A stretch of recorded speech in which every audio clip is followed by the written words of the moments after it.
practices, higher rigor, instructional strategies, all of the things that it takes to begin to move teaching and learning inside a building. These things can be done, and they can be done in concert and in collaboration with the community and with the people whose children come into the building every day, with the foundations, with the library, with the Newark Museum, with all of us in this room. And as Mr. Baraka says time and time again, we are the only ones who are really going to change the conditions. We can move things around, right? We can play like we're on the Titanic, and we can rearrange chairs. And that is just gonna leave us on the Titanic with some chairs in some different positions. But real change is what we will do together when we start to bring people together, to identify problems that are really, really local, to identify strengths and assets. We never talk about what is strong. We never talk about what is good. We never talk about those things when it comes to community and to our cultures and to our lives in this city. There is a lot of strength and power here, and there is a lot of ideas and understanding of how to address the problems that we have all been living with for many years. And so I am honored to have been a part of writing this plan and working with this team of people, because I believe and I know that when you do these things, you create great schools in great communities, and they lift each other up together.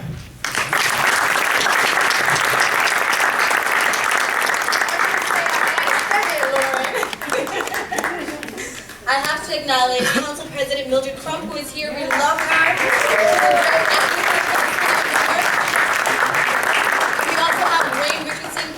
Local 55, thank you so much for being here. The next panelist is Dr. Janice Johnson-Diaz. She's a tenured professor of sociology at John Jay College. She's also a graduate faculty in the Department of Criminal Justice at John Jay College. Her research focuses on impoverished mothers and children. She's a recipient of grants from the Annie E. Casey Foundation, Robert Wood Johnson Foundation, Active Living Research, New Connections, and the Research Foundation of New York. Johnson-Diaz's work is multidisciplinary and utilizes both quantitative and qualitative methodologies. In adding to her academic work, Johnson-Diaz has extensive experience working with a diversity of social service and community agencies, including educational institutions and social service organizations. Johnson-Diaz specializes in building collaborations dedicated to sustainable social change. Johnson-Diaz holds a PhD in sociology from Temple University with a specialization in urban and political sociology. She's a graduate of Brandeis University and completed her postdoctorate study at the University of Michigan Gerald R. Ford School of Public Policy, National Poverty Center. I give you Ms. Janice Johnson-Diaz.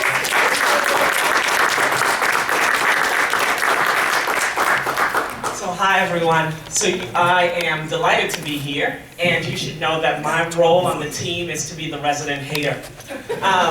So my job is to read everything and I'll really approach it with a skeptical eye, given my own level of research, and I can hate, like, that's a talent.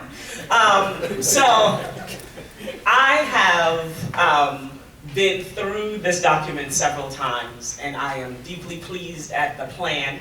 And if you know me or have heard about anything that I do, I think of myself as the GE, right? Like, I bring good things to life. So I'm excited because this plan, I think, if executed as it is intended, will bring good things to life, particularly to Newark. I want to begin by reading a quotation which is a central tenet of sociological thought around education and around poor kids. And then I'm going to share with you what I think are just 5 basic thoughts, not only as it relates to this plan, but what we ought to consider as we forge ahead with thinking about how we create a new kind of understanding and a new plan for educational excellence in Newark. The basic tenet is, one of the best ways to avoid being poor as an adult is to obtain a good education. Amen. Very simple. Yes, it is. With the exception that we assume in that sentence that we all agree what good is. Right? So for some, good means you came to school every day. For some, good means that you're obedient, that you came and you weren't disruptive. For some, good means that you are actually in relationship and you are pushing yourself beyond the boundaries that you came to school with. So we know that while we may nod in an assumption that we know what a good education is, we don't necessarily agree that there is variation in this understanding. Now, once there's variation, it leaves open rooms for what is going to be the measure, right? So if we don't all agree on this concept of good, then some of us will say, well, at least he graduated, right? At least he's alive. At least he's not disruptive, right? Some will say, well, at least she went to college, right? At least she's not pregnant, right? All of these varying ways. So in fact, we need to come together as a community to make a decision on how we're going to define good. And it doesn't have to be one, it can be a complex construct of good. But we need to acknowledge that variation exists among us. Now, as to my 5 basic points. So I should tell you who I am beyond being a hater. So I mostly, I do both qualitative and quantitative research. So qualitative research is the research like where you talk to people, you get their stories, etc. Quantitative is where you enumerate, right? You do your surveys. But primarily my expertise is in ethnography. So that means I get to watch people for long periods of time and people pay me to do that, right?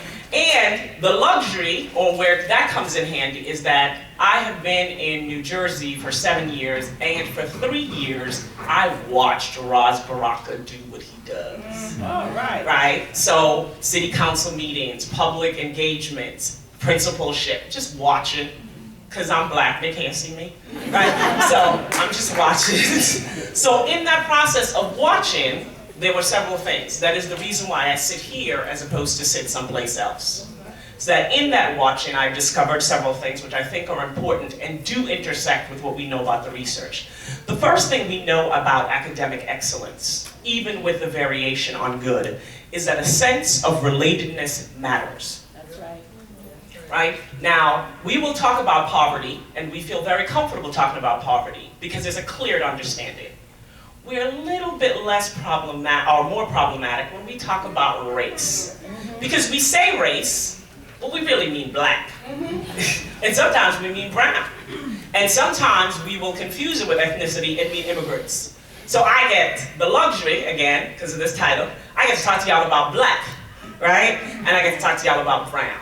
So in the research, we know that black, brown kids need to be in spaces where there's a sense of relatedness. That's right. Right? Now, anti-black animus, right? Black animus is real. Brown animus is real. Poor animus is real. People do, right? They do not have to be white. They do not have to be the other to have black animus. Right? And so, one of the major things that get understated when we talk about research, when we talk about academic excellence, is the refusal to acknowledge the animus that we have for black, brown, immigrant, poor kids. We have to, that has to become articulated as opposed to be implicit, right? And we have to acknowledge that it doesn't have this one lovely face. Gone are the days where the enemy was so apparently one-dimensional, right? We are now in a multi-dimensional space where the animus moves across all of us. So much like we have to agree on the concept of good, we have to then articulate where the animus lies and the source of the animus towards our children. The other thing is, education is occurring at multiple levels and multiple times. Good parents will tell you that learning is everywhere and all the time. They're counting with their kids on the way to the store.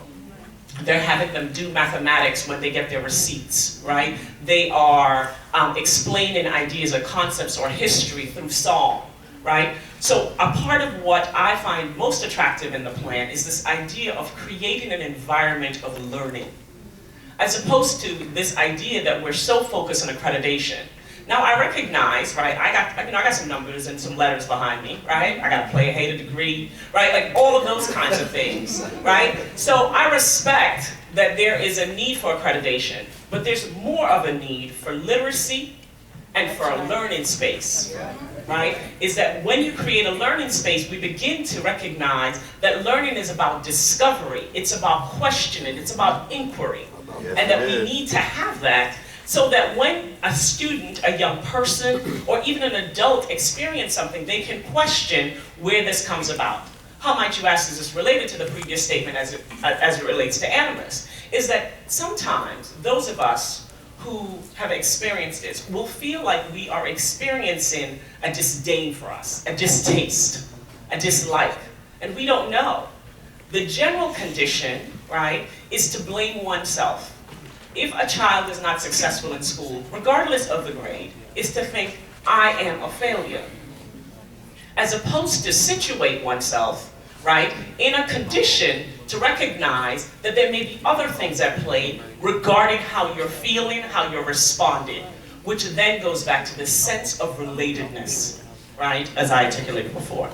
Now, this issue around race, poverty, and immigration. So, I was black, I'm a woman, and I'm Jamaican, right? So, be afraid. So, many education plans demand and create a construct that says your parent must be involved, right?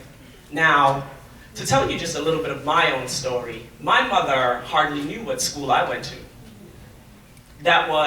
She came to the United States expecting that I go to school and do the business of what the school people asked me to do. And that her job was to make sure that I was fed and that she did the business of the other sets of learning, right? So when we create school systems, my mother worked multiple jobs, right? When we create school systems that are so fixed that if the parent is not literate, if the parent isn't hyper-involved, then the child will fail, then I think we err. Because I stand here, having lived in 7 US states, older than I look, though I got some color, right? Recognizing that it is important for us to create a structural condition such that every child, given the set of skills that they bring, and the assets, as well as, in some cases, the challenges, have an opportunity to be successful. It is the opportunity structure that we should be thinking about focusing on. When the opportunity structure is problematic, then the child doesn't have the opportunity. And so much of what we have previously created is not been focused on the opportunity structure. The tests, I have written Stat 9. I'm one of those people who write some of these fancy tests, right? And I know the effort to focus on test grades, right? But they are not opportunity structures. They are tools, and recognizing and interfacing with them, not just as teachers. Students must read about the research on these tests. They must understand, because if you take a test and that test has been politicized to say that if you perform poorly, you're dumb, then the child will internalize, I'm dumb. If you respond to the test, it doesn't matter, you're wrong.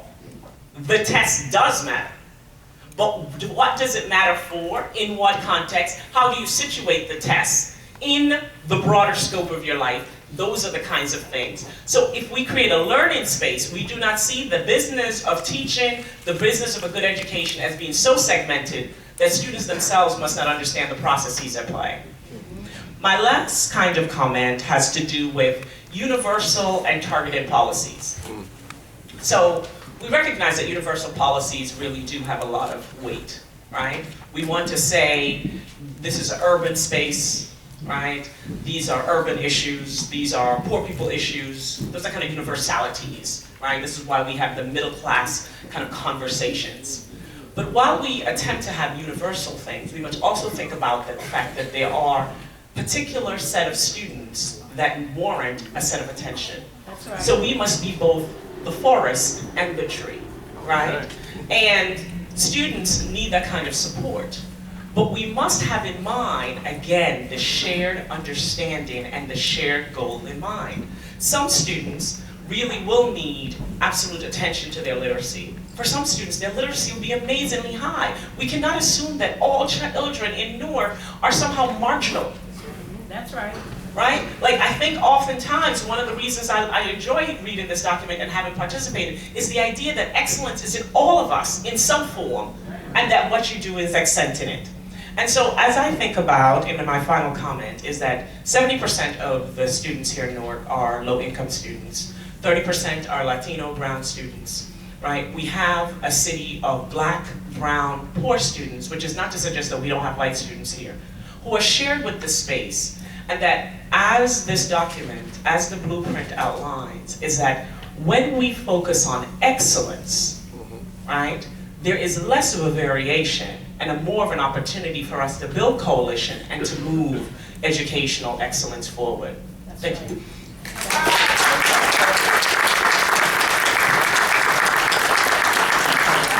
you so much, Dr. Janice. Our last speaker really needs no introduction, but I'm going to read it anyway. Newark Councilman and mayoral candidate, I'm going to say mayoral candidate one more time, Baraka.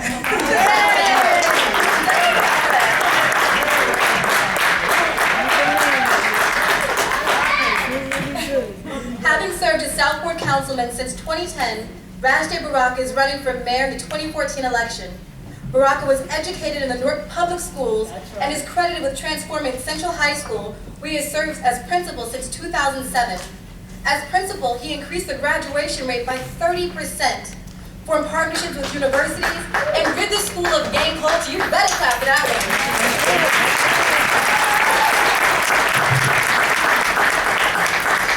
Baraka is leading the fight to stop school closings in Newark and return control of our schools to the people of Newark. Baraka's love for teaching and education is matched only by his passion to transform Newark. An accomplished legislator, poet, and former deputy mayor, Baraka has worked to develop solutions to the city's most difficult problems, including joblessness, violence, public health, and neighborhood development. He possesses an uncompromising commitment to the people of Newark and has built a powerful movement of citizens, parents, students, labor unions, businesses, religious institutions, and universities to move the city forward by working collectively. I give you Councilman, soon-to-be Mayor, Baraka.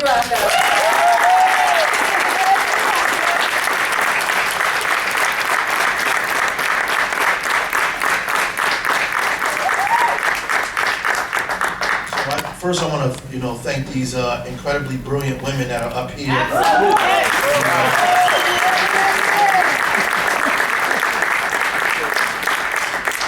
Engage this, and it's just really an example of how I believe the city should be governed, right?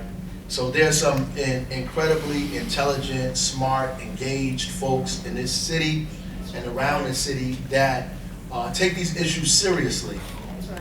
And more than just a soundbite or a press conference, who really want to change the direction of things. So it's easy to say we're going to create policies, and these policies are going to reduce crime for 1 year, 2 years, and then we back at it again year 3, and then brag about it, right?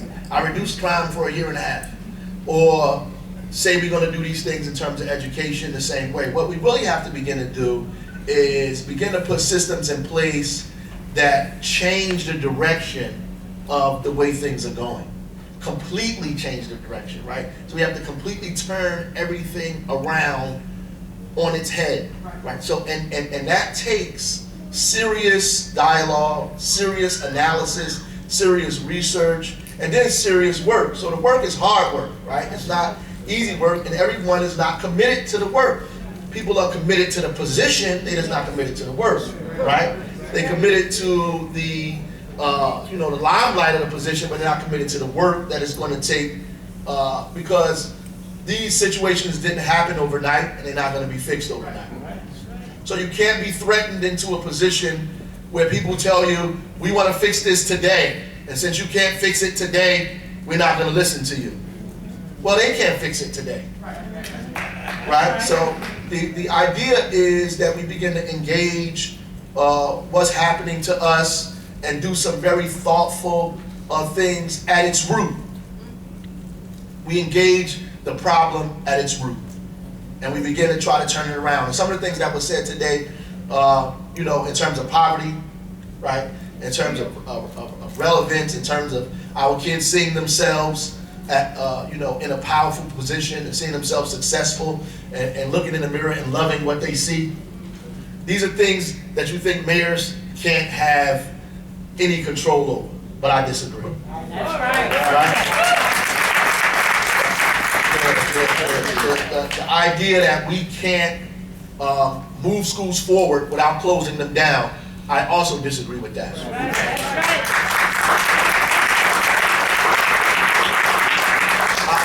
I'm also opposed to cynicism and hopelessness and negativity and the constant, us telling each other how difficult things are. We're never going to change. Things won't change in an environment of hopelessness, an environment of cynicism, in an environment of negativity. Things can only change in the opposite environment with a vision that says this is where we want to be, right? And these are the steps that we're going to take to get where we actually want to be, right? And one of the things that I think that I do pretty well is bring folks together. That's right. Put the right people in the right places so that we can take a vision that we create and move that vision forward.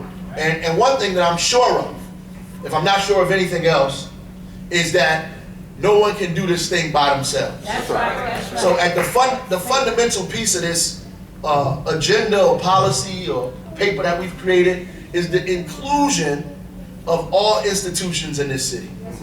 And the inclusion of all stakeholders in this community.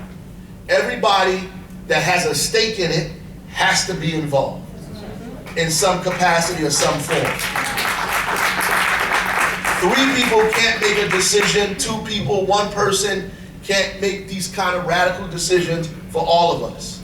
We have to be engaged in some level. And I'm also sure that these universities, the nonprofit organizations, all of the institutions in the city, the public and private sector, they all have to be organized for the well-being of young people. That's right. That's right. That's Like right. in any community that's successful, the resources of that community, as Dr. Wells pointed out, are organized for the betterment of the individual children, right? People don't just say we're working to improve our future or our children are our future. They work hard to make the future a reality by investing in their children, right? So we can't have all these institutions in the city and don't use them to invest in our students.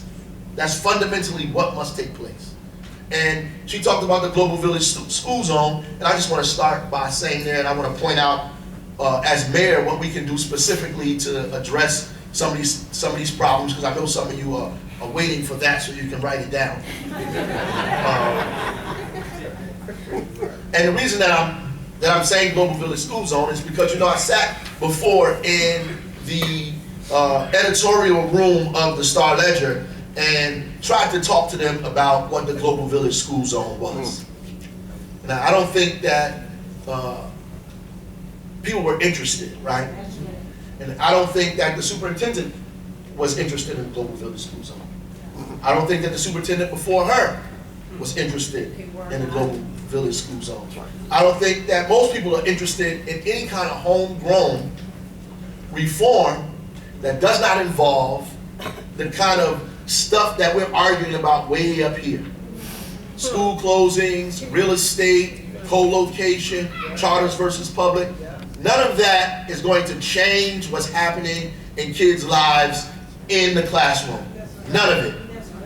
None of it. We can argue about that for the next 10 years. It will not change the level of education in our community. There's no proof of it anywhere around the country, anywhere. There's no proof of it. So somebody will come before you and start telling you all of these things. There is no evidence that any of these things work. But there is evidence that some things work, some practices work around the country that are being duplicated that I think that we should use here. What the Global Village School Zone did was take the broader bolder approach that was developed by Dr. Noguera, NYU. Dr. Wells came to represent that here in the city of Newark in the Central Ward. We happened to be in the Central Ward, thank God, when they came, and we embraced it. At Central High School, we embraced the idea that we actually have the power to transform our own school. That we can do this without all of the other stuff that's going on. In fact, we did it in the middle of a war in terms of school control, in terms of charter versus public, in terms of co-location, in terms of all that stuff was going on over our heads. Meanwhile, we have these 7 little principals in NYU in the heart of the Central Ward trying to create a space where we can begin to see improvement in schools. There's some basic things that we did. And at first, principals met on their own after school without being told to do so. That's right. Without the threat of their jobs or somebody saying, we're going to evaluate you in this type of way. Teachers stayed, they helped, they wrote curriculum, they did all kinds of things just because we asked them to. Sometimes they worked and knew they weren't going to get paid, though they were promised payment, but the district didn't pay them right away, and they worked anyway because they believed in a larger issue. So this idea that teachers